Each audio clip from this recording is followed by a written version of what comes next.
Soy Javier Murcia, soy fotógrafo videocámara submarino y llevo buceando más de 30 años, ¿vale? Empecé con 5 o 6 añitos en La Zoía, un pueblo de pescadores que está situada en Cartagena, y desde entonces he estado muy en contacto con el agua, ¿vale? He buceado muchísimo, desde bien pequeñito, y le he hecho una media de 2-3 horas al día, ¿vale? Esas horas las voy reservando según qué especie quiero fotografiar. A mí me gusta mucho el comportamiento animal y la conservación, son mis dos guías fotográficas, por así decirlo. Entonces, bueno, yo voy marcando mis horas según las especies que quiero fotografiar.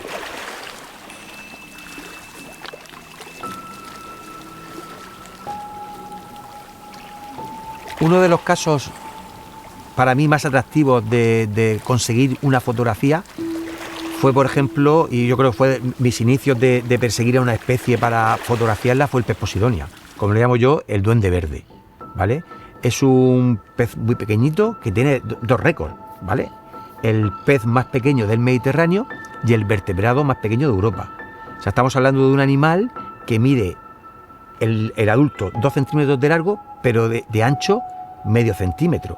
O sea, en una hoja de Posidonia, que es como mi dedo, cogen 3 peces Posidonia juntos, ¿vale? Para hacernos una idea de qué hablamos, ¿no? Yo le llamo el duende verde, ¿vale? Que vive exclusivamente en las hojas de Posidonia. También se puede encontrar en Cimodocea, pero es más escaso. Le gusta solamente Posidonia.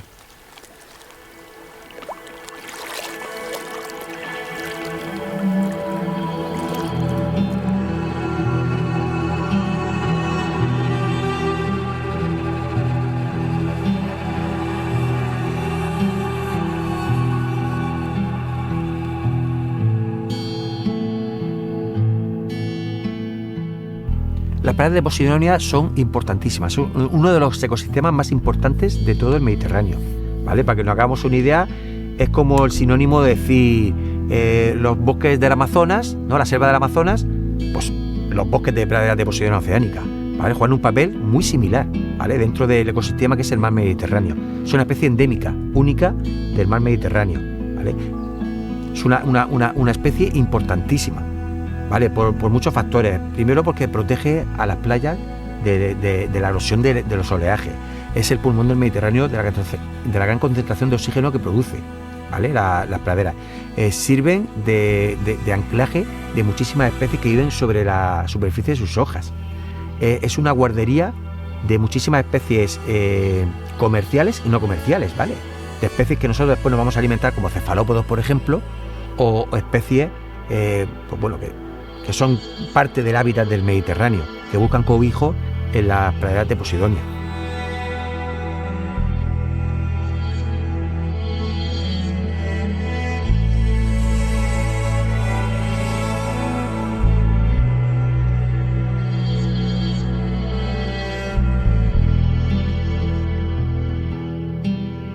Y bueno, y dentro de ese hábitat de la Posidonia encontramos a uno de mis animales favoritos, ¿no? El animal que más horas me ha hecho pasar en el agua solo para poder observarlo, que es el pez Posidonia, como le llamo yo, el duende verde.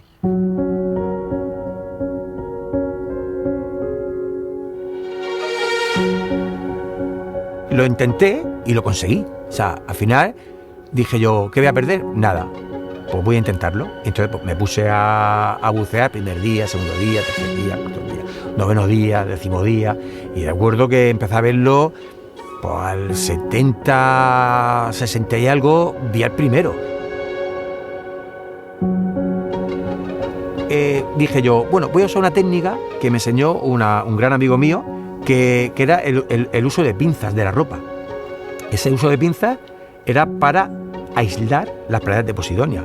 Entonces me acuerdo yo que cogía yo ahí en La Zoía un montón de pinzas, me iba con 30, 40 pinzas, y yo dejaba la pradera y parecía un árbol de Navidad.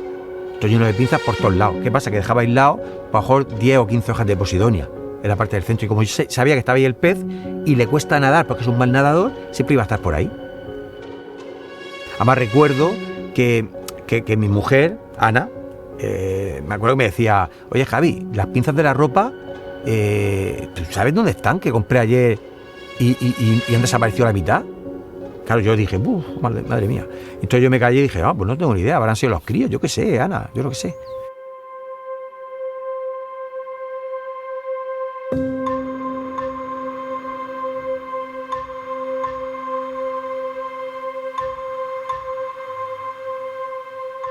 Es un duende porque vive escondido entre las hojas, ¿vale? Y entonces lo que va buscando en la parte de abajo de las hojas, en donde nacen todas las hojas, se pone entre una hoja y otra y se va acercando así y te observa, ¿vale? Tiene los ojos muy móviles, los ojos son como un camaleón. Uno puede mirar para un lado y el otro puede mirar para otro, ¿vale? Está continuamente observando a su alrededor. Entonces se va cambiando de hoja a hoja con una manera perfecta, ¿no? Adaptada a este tipo de hábitat que está lleno de hojas pegadas a otras. Pero claro, los haces de Posidonia, en un haz de Posidonia hay 5 o 6 hojas puestas, pues va pasando de una hoja a otra y de ahí a otro haz y a otro y va desapareciendo. Es como un duende, ¿no? O sea, al final su bosque es la pradera de Posidonia y él va de un lado a otro buscando alimento.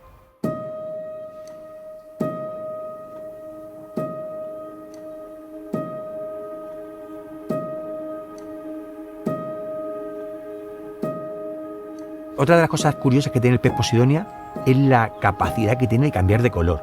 Y esta capacidad es muy estacional, va a depender de la estación del año. Porque si nos fijamos en una hoja de Posidonia, por ejemplo, en invierno, las hojas de Posidonia, las praderas están muy bajitas porque han perdido las hojas por las temporales del otoño. Entonces las hojas en invierno son verde inmaculado, un verde esmeralda, ¿no? No tiene ningún organismo en la superficie de la hoja. Conforme va subiendo la temperatura y avanzamos a primavera, esas hojas se van cargando de organismos epífitos, que son organismos que viven en una hoja de Posidonia. O sea, una hoja de Posidonia es un micromundo de organismos. Puede haber anémonas de mar, esponjas, briozoos, acidias, gusanos poliquetos, moluscos, de todo tipo, caracolas, muchísima biodiversidad. Todo eso se va cargando de organismos, de algas calcáreas de color rosa, se va cargando conforme va aumentando la temperatura del agua del Mediterráneo. Entonces usan como hábitat esa misma hoja de la Posidonia. Por ejemplo, en invierno el pez Posidonia es verde esmeralda, ¿vale? Es un verde continuo, uniforme, pero conforme va pasando la primavera con todos esos organismos epífitos va cambiando color. Por ejemplo, una hoja está cargada de algas calcáreas de color lila, pues se le ponen puntitos lilas. Esa hoja de Posidonia está cargada de otro organismo que es de color amarillento o negro, pues se le ponen puntitos negros. Pero nunca vamos a encontrar a dos peces Posidonia del mismo color. Nunca.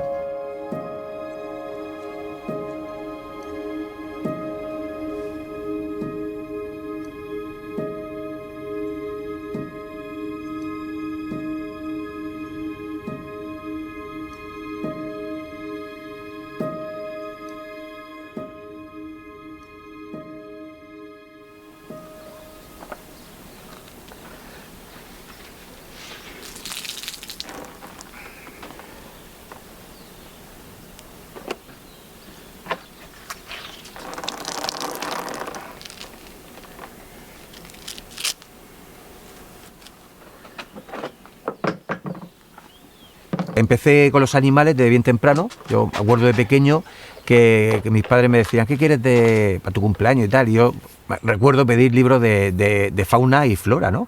Entonces pues, mis padres me compraban los libros de aves de España, aves acuáticas de Europa, minerales, fauna marina, y todos esos libros pues, me lo iban papando. Entonces siempre he tenido mucha relación con el mar, ¿vale? Y entonces se me metió en la cabeza eso de decir, ¿y si inmortalizo un pez?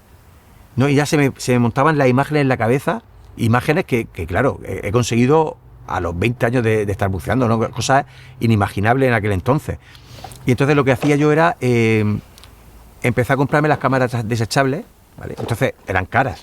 Y lo que hacía era, bueno, me meto a bucear, cojo almejas, chirlas en este caso, una especie que era muy abundante en la Zoía, ya ha desaparecido por la pesca de arrastre. Y entonces, bueno, cogíamos varios kilos con los colegas y las vendíamos a los vecinos y tal. Entonces, bueno, con ese dinero que nos sacábamos, me acuerdo que vendíamos, todavía me acuerdo, 500 pesetas el kilo, me comprabas las primeras cámaras desechables.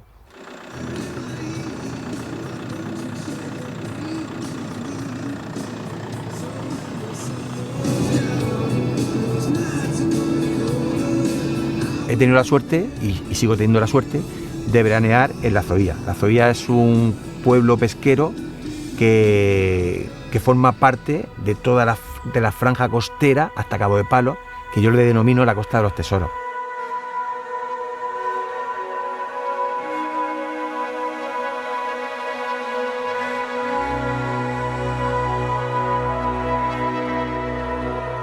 La Costa de los Tesoros es simplemente una franja costera en la región de Murcia, en la comarca de Cartagena, donde tiene unos fondos marinos espectaculares y está situada en 2 reservas marinas, que en pocos sitios en el mundo tiene 2 reservas marinas tan cerca, tan sumamente cerca, y más pertenecientes a una misma ciudad como es Cartagena.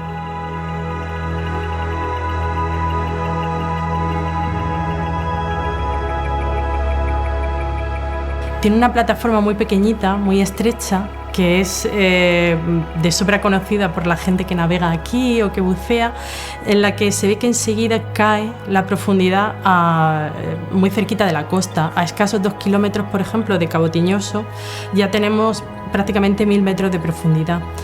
Esto nos permite disfrutar, entre otras cosas, de animales que en otras circunstancias nos costaría más ver. Por ejemplo, pelágicos grandes como los cetáceos, algunas especies de tiburones. Tenemos la suerte también de ver la manta mediterránea, la móvula movular, que pasa muy cerquita de nuestras costas. Entonces, no es raro encontrar animales atlánticos en aguas mediterráneas que utilizan precisamente estas corrientes de entrada de agua atlántica para ayudarse en las migraciones. Igualmente utilizan las corrientes de agua mediterránea que sale por el Atlántico para salir también.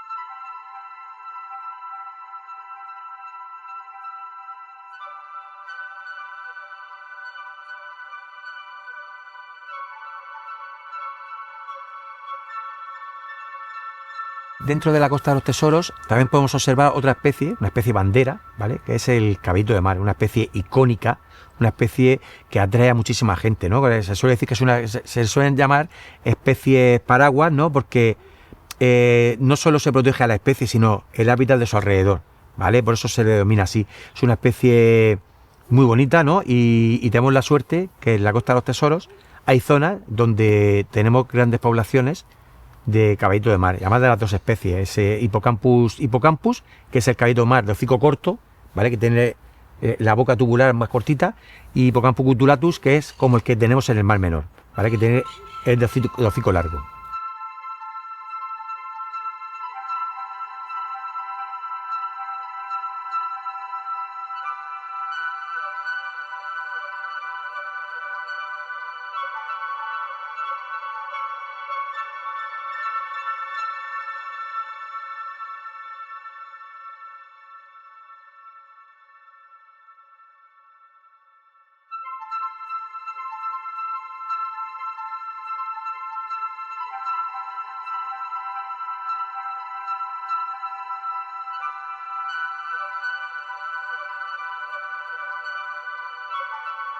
Los caballitos de mar, como otros muchos peces que he comentado, muchas especies tienen cromatóforos, que son células pigmentadas a lo largo de su cuerpo, de manera que pueden cambiar de color y hacerse invisibles. Además, es su estrategia para poder sobrevivir, porque un caballito de mar posiblemente es el pez peor nadador que existe en el planeta, entonces necesita algo para poder sobrevivir, y ese algo es hacerse invisible.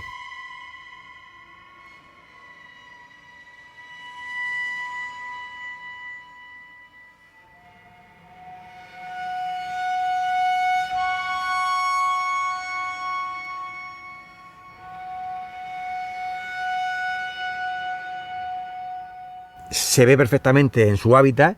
Cuando está el caballito, desaparece totalmente, tiene el mismo color, incluso en los cirros, en las expansiones que tiene sobre su cuerpo, le crecen algas, Las mismas algas que crecen en la superficie del sedimento, del fondo, le crecen también al animal. Entonces eso le hace todavía aún más invisible.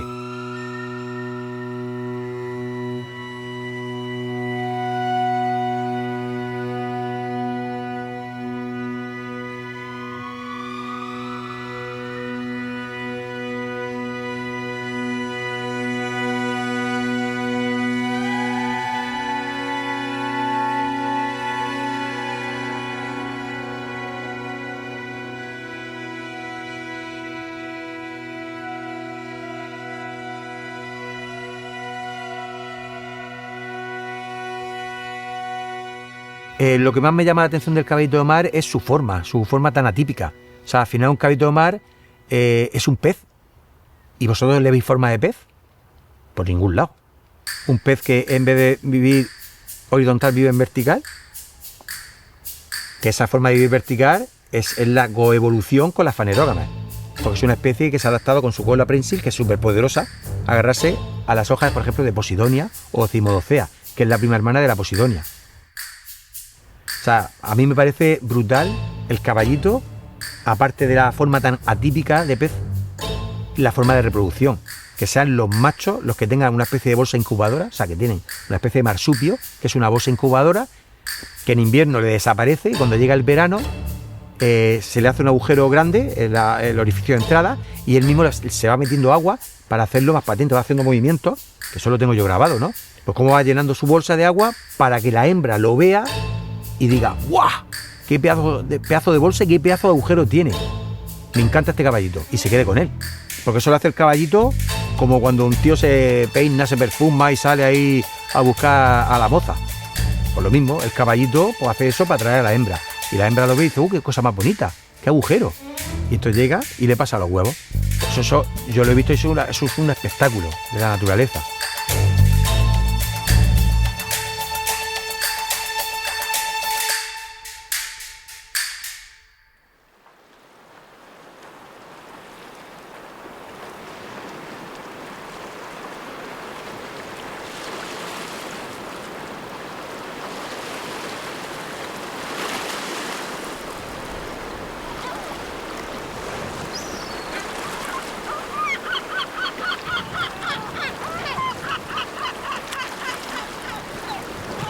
Probablemente el Mediterráneo sea el mar más conocido del mundo. Eso nos permite tener una perspectiva histórica bastante completa de cómo ha ido evolucionando la relación del ser humano con las diferentes civilizaciones con respecto al mar, ¿no?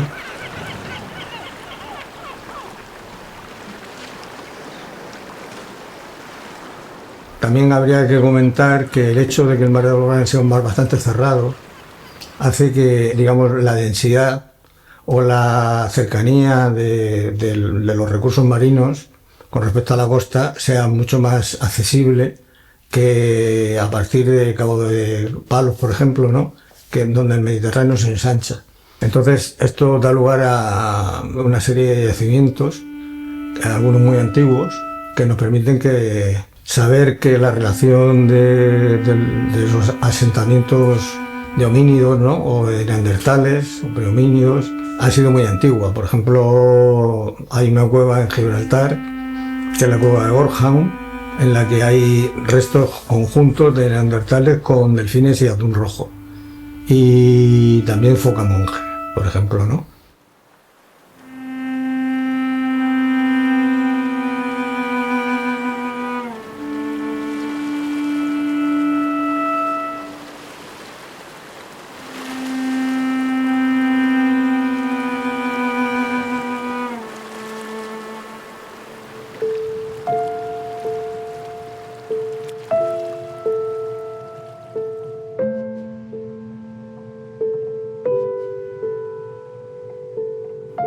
Tradicionalmente lo que ha facilitado la pesca en esta entrada, ¿no? En este estrechamiento tan drástico, ¿no? entre el Mediterráneo y el Atlántico, ha sido precisamente la captura de los migradores, los que tenían, de las especies que tenían que pasar, o bien salir al Atlántico o entrar en el Mediterráneo, ¿no?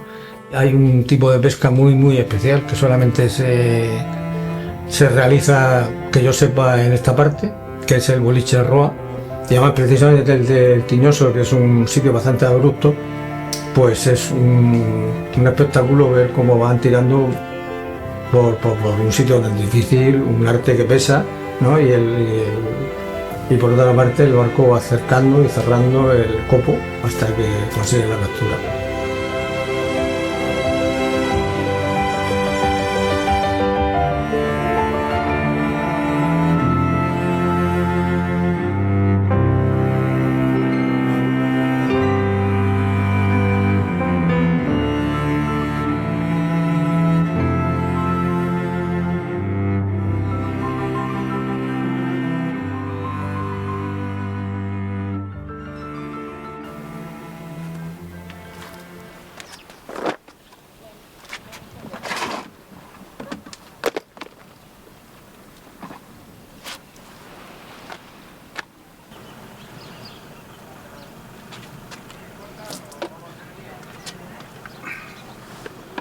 Bueno, a mí me gusta, yo realizo fotografía para contar historias, y para contar una historia con una imagen hay que observar mucho la naturaleza, y para observar mucho la naturaleza hay que centrarse en las especies.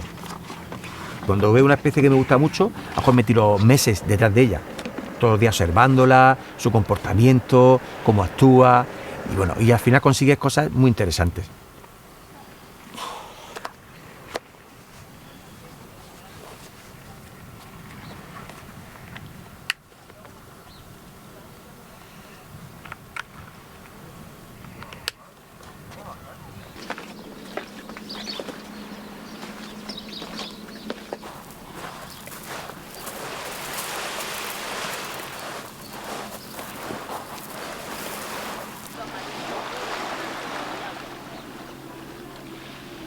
Uno de mis sitios favoritos de buceo, por ejemplo, son los arenales submarinos, ¿no? Son ecosistemas que a priori la gente piensa que son desiertos submarinos y que no tienen vida, y que están muy equivocados, ¿vale? Son ecosistemas inestables, o sea, un trozo de arenal nunca va a estar igual de un día a otro, porque se va moviendo, es como un desierto, ¿vale? Entonces esas especies se tienen que estar adaptando a un ecosistema tan móvil como son los fondos arenosos. Yo disfruto mucho, por ejemplo, los fondos arenosos de la Zoía, del Portús, de Calagortina, incluso Galblanque, ¿no? Son fondos arenosos en un estado de conservación formidable, con arenas finas bien calibradas, y hay muchas especies que se han adaptado. Son especies que para poder sobrevivir en un ecosistema tan inestable han tenido que sufrir una serie de cambios, ¿no? a lo largo de su evolución, de su vida. Entonces, por ejemplo, te puedes encontrar especies como el pez rata, ¿no? El pez rata es una especie, también le llaman miracielos, que se ha adaptado a la perfección a vivir en un fondo arenoso. Y lo curioso que tiene, por ejemplo, que se entierra en la arena y los ojos, por eso le llaman miracielos, miran para arriba continuamente. Entonces lo que hace, solo se ve visible cuando se entierra sus dos ojos y una boca que parece una sonrisa llena de dientes. ¿Qué pasa? Que aparte de eso tiene un señuelo en la lengua, un señuelo que lo saca y parece como un gusano. Además, parece un gusano que yo muchas veces lo he encontrado y de pronto digo, parece un gusano. Y con filamentos como si fuesen las patitas, y lo va moviendo. Y lo hace como señuelo para que saber que es un pez, ¡buah!, y lo engulle entero de un solo bocado.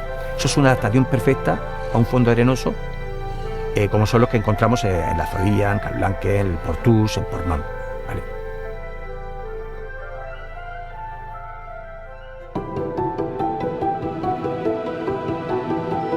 Las especies se han adaptado a poder sobrevivir con una serie de estrategias, ¿vale? Estas estrategias van desde el enterramiento, que es meterse debajo de la arena, hacen por ejemplo los lenguaos, el pez araña, el pez rata, muchísimas especies, ¿no?, que se entierra. Otro es, por ejemplo, el uso de armaduras fuertes, ¿no?, y de pinchos, ¿vale? Una estructura sólida, por ejemplo, gasterópodos, caracolas, estrellas de mar del género Atropecten, ¿vale?, que tienen como pinchos para protegerse. Y otro es el mimetismo, ¿no?, desaparecer con una serie de células llamadas cromatóforos, que cambian de color continuamente según el estado de ánimo del animal o el fondo, van cambiando de color para mimetizarse y hacerse invisible. Después hay especies que usan varias técnicas, ¿no? Por ejemplo, uno de los animales más espectaculares de los fondos arenosos, y que yo me he tirado años, es el raor.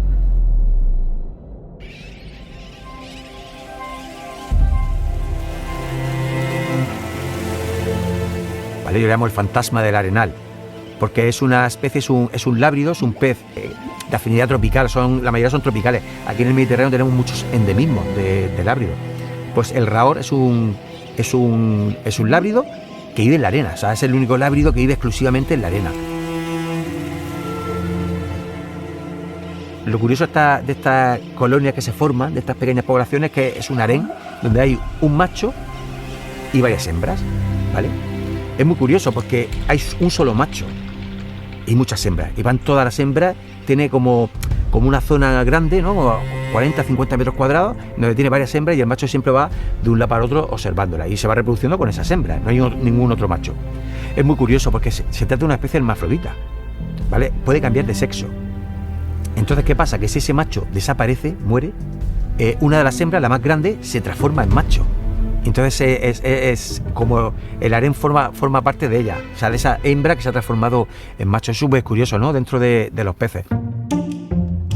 Y tiene una estrategia muy curiosa para desaparecer de los depredadores, y es enterrarse, pero no solo enterrarse, se entierra y nada, ¿vale? Por un agujero que ellos mismos van preparando. No se meten en cualquier punto de la arena donde ellos se encuentren, no, tienen sus puntos, ¿vale? Es como si fuese una madriguera de conejos que tiene varios orificios de entrada y salida, pues lo mismo esto, pero sin tener orificios, simplemente van levantando el sedimento para dejarlo más blando, para que les sea más fácil enterrarse.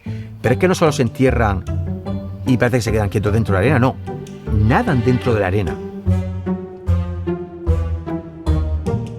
Es tan espectacular el tema de los rahores que yo he llegado a estar buceando con la botella en Cala Cortina y estar debajo del agua, enterrarse, esperar que saliera y quedarme casi durmiendo. Y al rato, o sea, casi durmiendo, de esperar minutos. Me acuerdo que era por la tarde, a las 4 o 5 de la tarde, después de comer, después de hacer la digestión y tal, me metí al agua y salió el tío, el rahor, por atrás. O sea, cosas curiosas, ¿no? Que dices tú, o sea, pasó por debajo mía, pero por la arena y salió por detrás.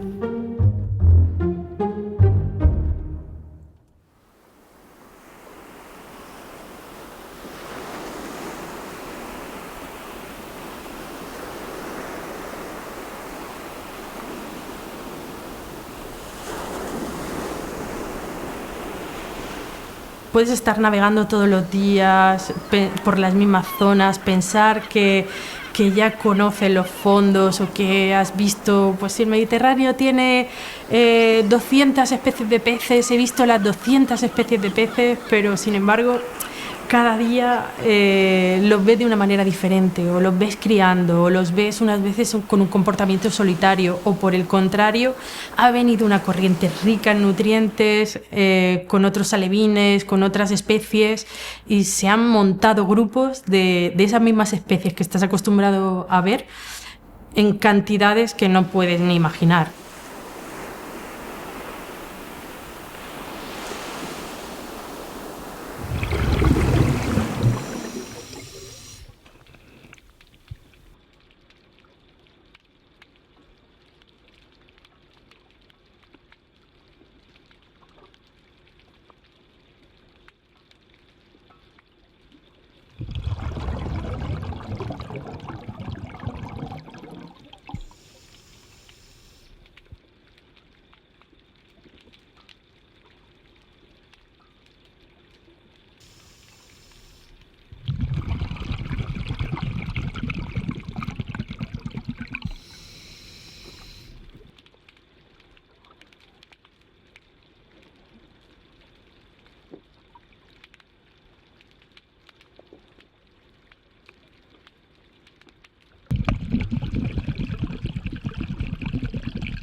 Estas corrientes pueden hacer que, al igual que viajan grandes ballenas, grandes cetáceos o grandes pelágicos, viajen también grandes cantidades de basura.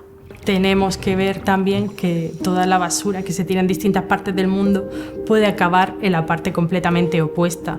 Entonces, estas corrientes frecuentemente también tienen grandes cantidades de basura de la que se pueden alimentar animales como por ejemplo las tortugas o algunos animales filtradores tipo ballena, mantas, tiburones peregrinos, que algunas veces se alimentan de estos plásticos que también usan las corrientes. Esa es un poco la cara B de esta parte bonita o interesante que tiene el uso de las corrientes por la fauna marina. Tiene la contrapartida de que también viajan algunos contaminantes, plásticos que pueden acabar en partes insospechadas.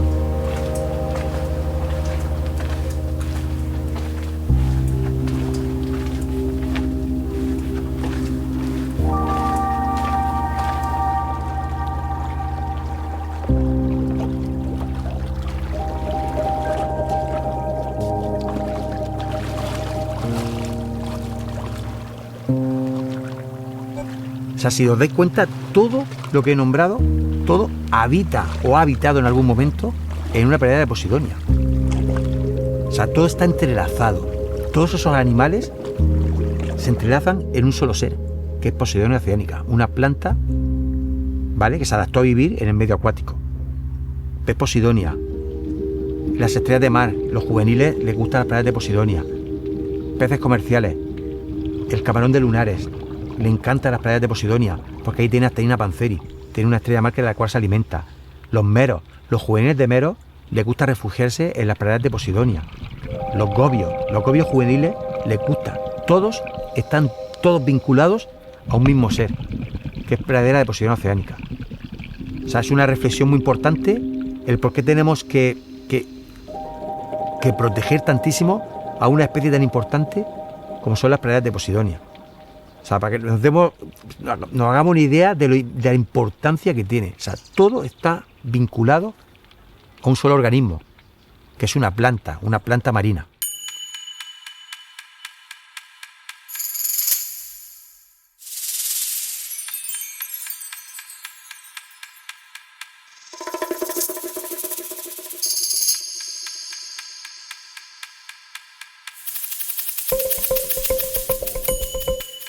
Otra de las joyas que tenemos aquí en la Costa de los Tesoros es la presencia de un pez anémona, un pez que hace lo mismo que Nemo, ¿no?, que el pez payaso con sus anémonas de mar, que tan famoso es por los dibujos animados de Disney. Vale, pues aquí tenemos en la Costa de los Tesoros nuestro propio pez anémona, ¿vale? Es el Gobius incognitus, ¿vale? Es una especie endémica del Mediterráneo. Es muy curioso porque es un pez que si se pasa varios días fuera de la anémona pierde su inmunidad. O sea, lo que hace este animal, este pececillo, que no es muy grande, medirá 7 o 8 centímetros, es crear una mucosidad, su cuerpo, unos poros que tiene, crean una mucosidad que hace que la anémona no lo distinga como alimento o como depredador, ¿vale? Entonces puede meterse dentro de esos tentáculos. Una de las cosas que me llama mucho la atención de este pez es cómo es capaz, ¿no?, de protegerse ante los nematocistos. Los nematocistos son las células urticantes de los nidarios. Los nidarios son medusas, anémonas, corales, ¿vale? Tienen una serie de células que son unas capsulitas pequeñas que en su interior tienen un dardo con veneno, ¿vale? Entonces tú, cuando tocas ese dardo, lo tocas, el contacto con la anémona en este caso, suelta ese punzón que se clava en la piel de la víctima y suelta un veneno. Eso se produce a gran escala, ¿no? No se produce solo un disparo, se producen millones de disparos a la vez, ¿vale? Entonces, ¿cómo es capaz un pez de segregar una mucosidad a su cuerpo para poder vivir entre los tentáculos urticantes de esta especie? O sea, es súper curioso. Entonces, ¿qué pasa? Que el pez gana en protección, ¿no? El pez lo que consigue es protegerse ante un depredador dentro de los tentáculos de la anémona y la anémona también gana. Porque, por ejemplo, yo he observado cómo este pez es capaz de limpiar los tentáculos de la anémona, o sea, se traga los tentáculos y los limpia. O si ve un trozo de tentáculo muerto o deteriorado, lo quita, se lo quita a la anémona. Incluso cuando se alimenta, los restos de alimento, los minúsculos, caen a los tentáculos y le sirve de alimento también a la anémona.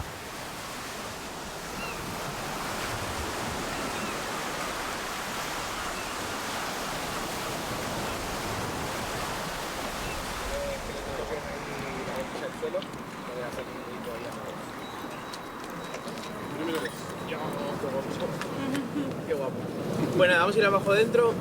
Durante la navegación nos vamos a sentar en el balón, nos vamos a mantener sentadicos ahí, llegamos donde está la boya y ahí empezamos el descenso. El punto final de la Costa de los Tesoros, ¿vale?, es la reserva marina de Cabo de Palos y Las Hormigas. Es una reserva marina que lleva ya muchos años de vida, ¿no? Es una de las reservas marinas más antiguas y más importantes de toda Europa, y posiblemente, desde mi punto de vista, una de las reservas marinas con más riqueza, ¿no?, de fauna y flora. Tiene puntos estrella, ¿no?, como por ejemplo el bajo de dentro y el bajo de fuera. Desde mi punto de vista, el bajo de dentro es el mejor punto de buceo de toda la región de Murcia. Yo le llamo Villamero, ¿no? Desde, así con los colegas, vamos a Villamero, ya saben que es el bajo de dentro, porque es un bajo que proporciona mucha biodiversidad. Hay muchas corrientes también, o sea, hay días que bucea que no puede hacer casi fotografía ni vídeo porque la corriente te arrastra, pero esa corriente, ¿vale?, genera mucho alimento, genera muchísimo alimento, entonces hay mucho afloramiento de microorganismos que lo aprovechan muchos bancos de especies, ¿no?, de peces, por ejemplo bogas, sardina. Entonces todo eso se llena de predadores, ¿no?, de espetones, de lechas, dentones. Entonces es un hervidero de biodiversidad, ¿no?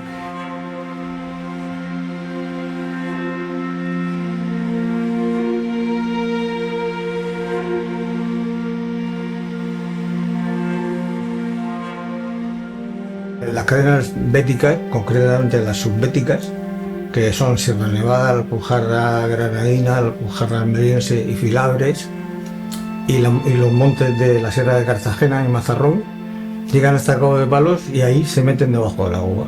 Si uno mira la batimetría, ve que hay una conexión entre esa entrada de la cadena bética o subbética en el mar y el afloramiento después, primero las hormigas, que es lo más cercano a tierra, y luego ya aparecen dentro de un contexto de plataforma que serían todas las Baleares, quitando Menorca. ¿Qué quiere decir esto? Que a nivel de formación geológica, Cabo de Palos son pequeños bajos, pequeñas piedras que son como elevaciones rocosas en medio de un mar de fondo blando, de sedimentos, ¿no?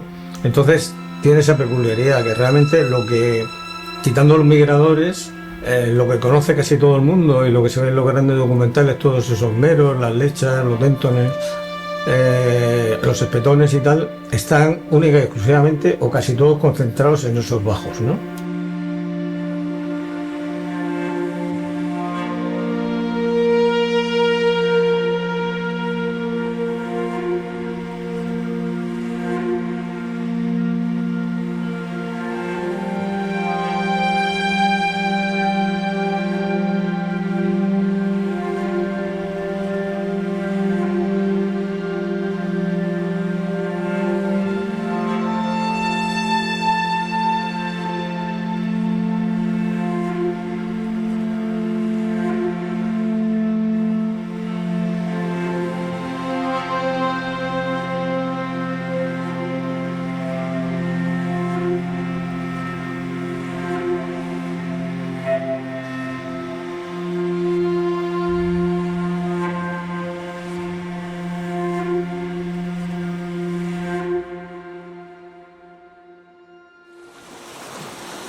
Otra de mis especies favoritas, ¿vale?, que es muy abundante, por ejemplo, en las calas de Cabo de Palos, en Calafría, en Cala Calerica, en Calatúnez, en Cala Flores, también he observado, es por ejemplo el camarón de lunares, ¿vale? Es un camarón muy rechoncho, parece un barrilete, le llaman camarón abejorro o camarón de lunares, y es de color lila con puntitos amarillos, parece un traje de flamenco.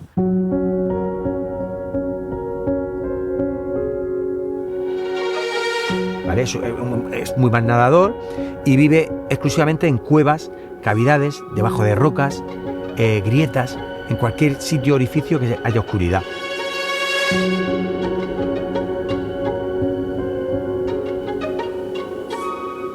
Y hay una vinculación muy directa entre esta especie y los equinodermos, y es que le gusta protegerse en las púas de los erizos de mar, ¿vale? Pero lo curioso de todo esto es que esta especie de afinidad tropical es capaz de alimentarse, no exclusivamente, pero es capaz de alimentarse de estrellas de mar, que es otro equinodermo.